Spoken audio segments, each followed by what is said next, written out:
Hey there, welcome to Comic Artist Pro Secrets. I'm Ethan Van Sciver, artist at DC Comics, and we're going to try a little bit something different. This was an idea I had for brutally frank, honest commentary where I revealed the secrets of some of the books that I've done in the past, and the stuff that I hid therein, and the circumstances that led to the book coming to be. And this one is a doozy. This one just cracks me up.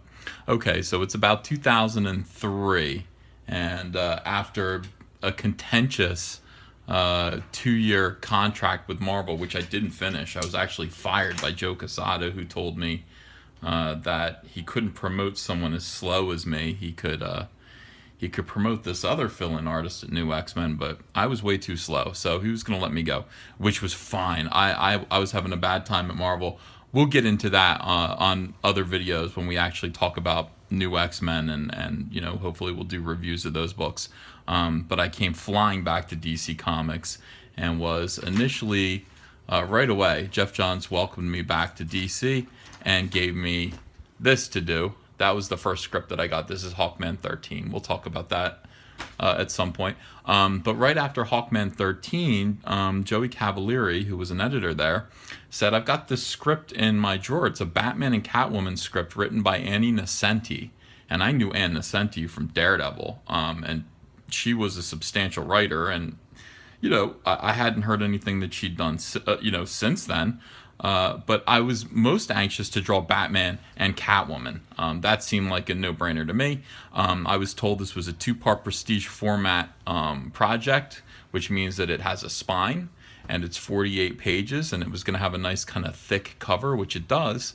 I could take my time on it because there was no hurry. It wasn't on the schedule. I was very enthusiastic about getting this and turned in this double-page spread cover, which is, I must have been insane in those days. I don't know what I was doing, but look at the detail on this. This is crazy. I drew the gun. I fully rendered the gun. There are dead bodies everywhere. Some of these dead bodies, the thing about it is that I always wanted realism. And so this is grotesque, but I would actually look up murder photos. And I'd use them for reference just to get, the whole kind of crime scene kind of look of a drawing correct.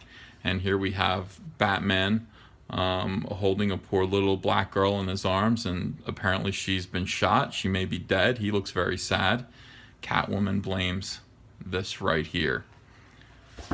So this is, we know right away, this is a political book. Now, I marvel at the detail that I used to do back then. We have little baby Catwoman having a nightmare. Here she is. She doesn't fit in her suit. She's playing with a gun. This kid's getting a whooping. And then he pulls out a gun. Like, this is the kid's fantasy. Like, ooh, wouldn't it be nice if I just blow my father away? Look at that evil look on his face. So something's not right. This is her subconscious. I was told to pull back and draw a crime scene in which Catwoman is laying in the middle. This has been an absolute slaughter, and I went to town. Now again, these two 48-page books, they took me a year to draw. You can see Catwoman lying here, and all around her are toys. This happened in a toy store, and I drew every single toy, including toys like boxes of games, and I repeated them. Look, here's the board game Monotony, and that's actually what was... that was the experience of drawing most of this page. The Catwoman wakes up. She's surrounded by dead bodies. She wakes up, and I remember I was watching a lot of like Alfred Hitchcock movies and listening to the commentary tracks for those movies. So I was very much into symbolism. And you see Catwoman wake up among all this gore. What happened? What happened? Well, who's to blame for this? I have every single dead body. If you look, they're all their hands. Where's another one? Here's another one. I got to be careful here. Okay. All their hands are pointing at Selina. All their fingers, all their trigger fingers, they're all accusing her. Here's another one down here. You did this. Look at all the guns I drew. I was careful. I mean, I think that if we have any military people watching this, you got to give it up. I mean, I really did draw the hell out of these guns. Um, Look at that face. Oh dear, she's starting to remember. Catwoman jumping, very, very feline, very feral, from body to body, and just remembering, having flashbacks of everything that happened. And then this guy, who's this guy? Yeah, more of it, more of the same. I did so much cross hatching, and I was using technical pens rather than the pens that I use today. And I still have some in my pen rack here. Let me see if I can pull one out. They're kind of jammed. Hold on. I don't know if I can pull one out. I stuffed too many into this one little socket. Okay, no, these are not it. These are jelly pens that we discussed earlier. So I'm using these Koh-i-Noor rapidographs. And these are really, really beautiful fine tip pens. Hold on again. Let's find where we were. Okay, so these are beautifully fine tip drawing pens, as you can see. But they clog and they are messy and they're unreliable. But at the same time, I wasn't aware of Copic multi-liners. I don't know if they existed yet in 2003. So I was using these, and you can see this just incredibly fine cross-hatching here. Now this is something else. I got to draw Selina waking up in her apartment, surrounded by kitties. This is the original crazy Catwoman, cat lady. Just a million cats, all this stolen merchandise, and something comes on the TV about, how she's wanted in this, whatever happened here, this bloodbath. And I love the cat's reaction. I had to draw this kitty cat reacting just the same way Catwoman's reacting. What? Lots of cats. You look around her apartment, stolen goods galore. God, this took a long time to draw. I have her yanking off her mask, and of course, since it's black underneath, I would think that she spray paints or something, or she uses some kind of airbrush to paint her eyes black when she's wearing her mask. So that's still there, and it's dripping. She's sweaty. She's covered in blood. She's a mess. And as the news reporters are talking, the talking heads, the kitty cats just all react. More of them show up. This is kind of like, again, it's Hitchcock. It's the birds. It's like more birds showing up. More cats. And I think I had a friend of ours model for this character right here. My friend's wife sat on the couch and just kind of posed for me so I could get these get reference photos for Selina. And I think here too as well. Just realizing, Catwoman's glove was found on the scene, and she realizes that her glove is missing. Got a chance to draw Bruce Wayne just for a minute. No, what's funny about this book is it's like Batman and Catwoman, and dude, he's in it like for 2 pages. It's a Catwoman story. It should be Catwoman plus a little bit of Batman, and I think that was a complaint at the time. Here's some. Okay, so Catwoman meets a reporter, and this actually was my friend. So that model was his wife, and I had him pose for the reporter here as Catwoman reveals herself to him in this kind of Shark Tank situation here. Took a little break on myself and did silhouettes. You got to do silhouettes now and then. You got to black things out. Pawn shop. Right here in the pawn shop, we have an album by Alvin Dawn, who's one of the worst singers of all time. And right next to him is Archibald Jr., Kokomo Joe, who is a friend of mine. His little record is sitting there. Catwoman looks beautiful as she's looking at all these diamonds that she could buy. I mean, really, a womanly woman putting her leg up here. And I think, again, I love this stuff. I really took my time, and I mean, this killed me to do. I just remember it did take a year to draw. And I was just using my imagination, like, what does this master thief's apartment look like? What, his home. Lots of just iron wrought carvings and lock picking, tools and practice. And then we go to the seediest bar in Gotham City and meet a bunch more characters. including this guy who I love. I wish we did more of him. This is Zipperhead here. Is it Zipperhead or Zipperface? No, his name's Zipperface, an Annie Nocenti creation. And I don't think she thought that I would go quite so literal with him. I actually had him with zippers all over his face that unzip, and I imagined that there would be other faces underneath. It's a very Green Lantern or X-Men kind of idea. And this hideous, big boobied, fake boobied woman chatting him up. This is exactly the kind of woman you'd see in a place like this.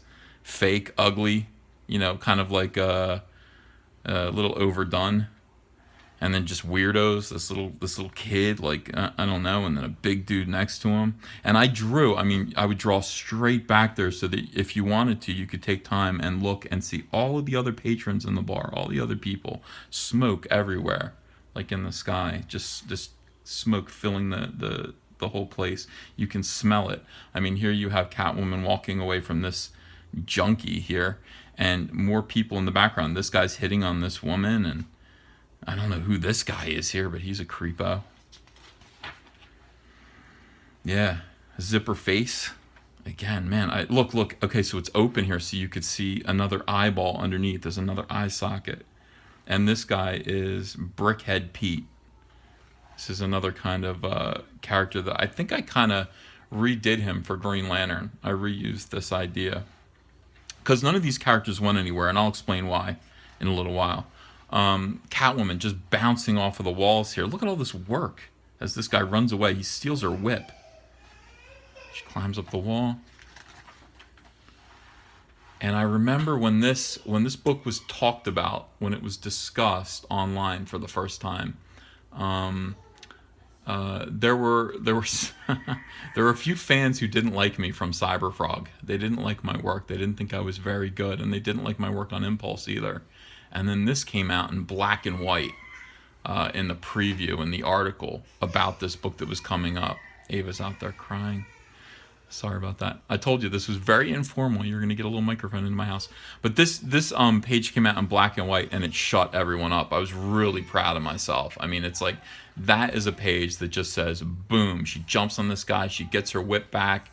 It's super detailed, super energetic. Really nice little succession of panels up here as she like hops over the top of the roof and then just dive bombs on him from the alleyway. Grabs his whip, his gun goes off, and she teaches him a little lesson about how guns are for little boys. And I mean, again, back to the bar, back to this type of woman here. I don't know what this is all about, but I really had this kind of hardened kind of, Gotham City bar matron, in mind there. Now, this is the weird part. This is what killed the book. Heat-seeking bullets. That's what this whole book is about. Somehow in Gotham, there are heat-seeking bullets, and it's a really, I mean, it just is an idea that doesn't really make sense.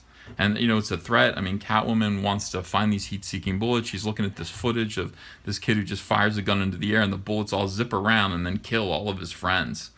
And it's just like, yeah, that would be scary. But if you did have heat-seeking bullets, most likely they turn around and hit you right in the head.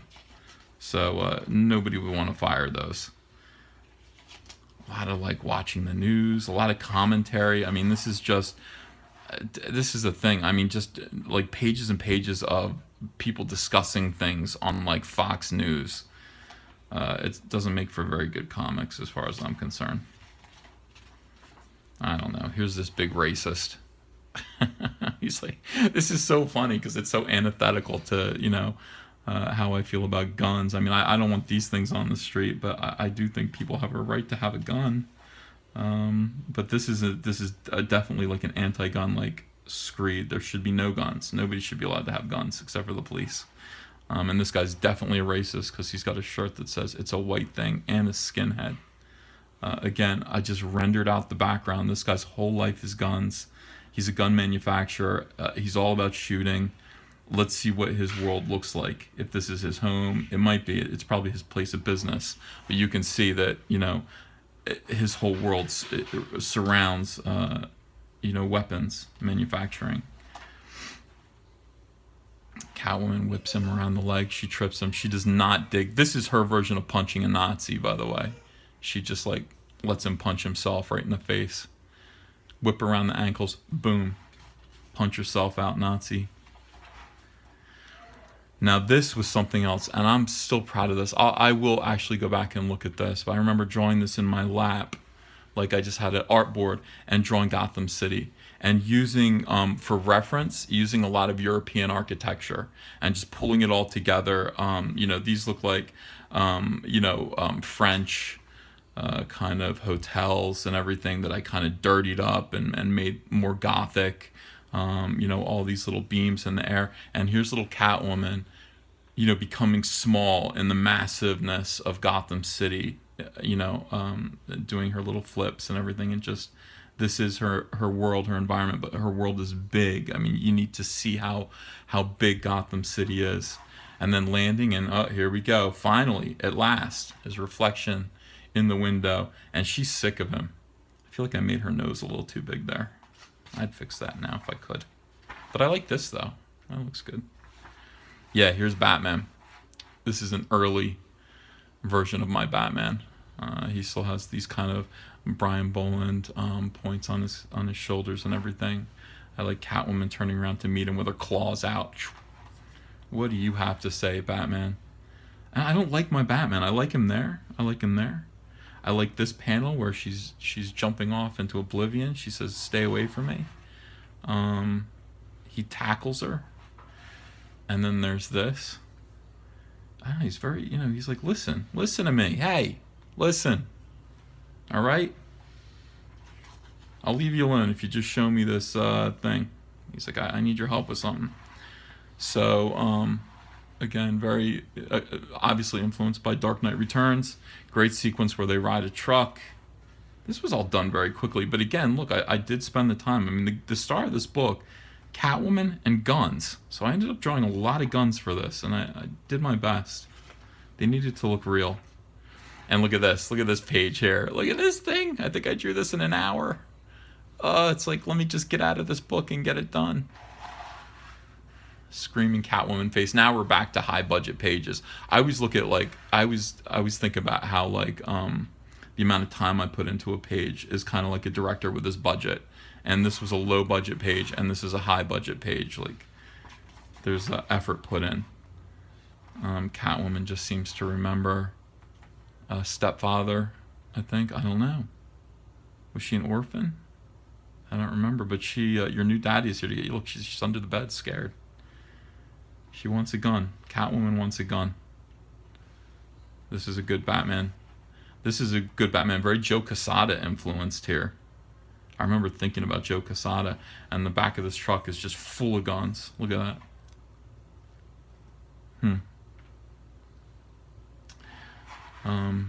Batman shows up on a rooftop. Again, I mean, just birds flying in. A lot of detail. God, this is my heart right here. I really put my heart into this, unfortunately. And here's Batman hiding within the laundry, like his cape is flowing with her clothing, and here he is back here, and his cape is flowing in the same direction as the shirts and everything. She's telling a story about loss, about alcoholism and abuse, and how hard her life has been. Oh yeah, look at the pain. Batman's taking her message back, and she's recalling her husband, who was an alcoholic and who ended up smacking her kid with a bottle. Hurt him really bad. I think he died. And she got fed up with him and blew his head off. That looks like Tupac Shakur. Did I use Tupac as reference there? I hope not. And then she's sitting in prison for what she did. Now this is very funny. This will happen sometimes. This is called a stat panel. And that's like, I drew this and I need the same panel repeated. And rather than redraw it, you just write stat in a panel. And they will, place the panel again. This is actually really good. I like her throwing the gun in the garbage and me just having a black circle here to represent the garbage can.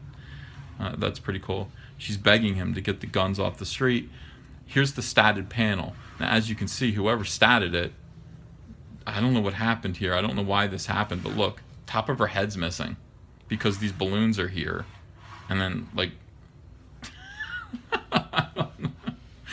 It's like, it's one of those things that when you get the book back from the printer, you're just like, whoops, production should have fixed that. Batman's gone, and this child just found a nice gun in the garbage. That's why you should trash pick. You never know what you're going to find. And then, yeah, it begins. It's just, so this is just part one. Dan DiDio was the editor, and he saw me working on this book halfway through it and gave me the job working with Jeff on Green Lantern Rebirth. Like, this led to that. He was very impressed with the pages. There's Joey Cavalieri, the editor. He's no longer at DC. Harvey Richards, what a great guy, assistant editor. I love him. Paul Levitt's president. He's no longer there. Yeah, this was 15 years ago.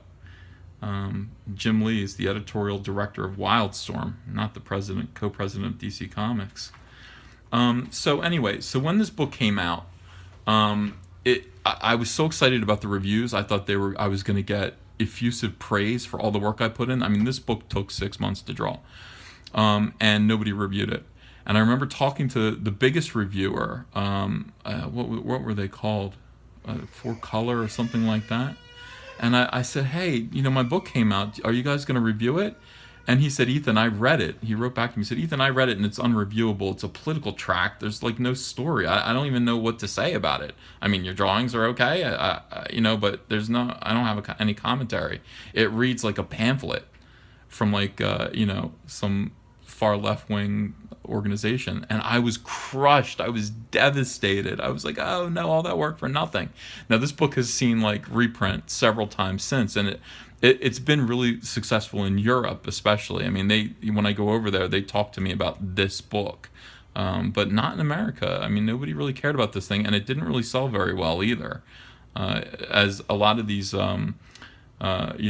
prestige format books did. They just didn't sell. I mean, we did Flash Iron Heights, me and Jeff Johns, 2 years prior to this, and it didn't sell either until it was reprinted and until much later. I mean, now I'm sure they've made their money back, but at the time, the sales were very, very disappointing. And by that, I mean like 20,000, really disappointing in that market at that time. And I'm sure this did even worse in its first run. But it led to bigger and better things. And we'll talk about that next time. We'll get into Green Lantern Rebirth. So there you go. Batman, Catwoman, Trail of a Gun, all the hidden secrets and stuff, all the kitty cats and guns that you could want. I hope you enjoyed this video. If you did, please subscribe. Please hit that bell. And always leave me commentary at the bottom. I'll read everyone's comments and answer questions if you have them. And if you have any ideas for videos, like things that you'd like to see me draw on video and you'd like to learn about, leave me that message below. Or if you want to hear about a different book that I drew and hear some insider stuff about it, leave that in the messages below as well. Thanks very much, and I'll see you again soon. Bye.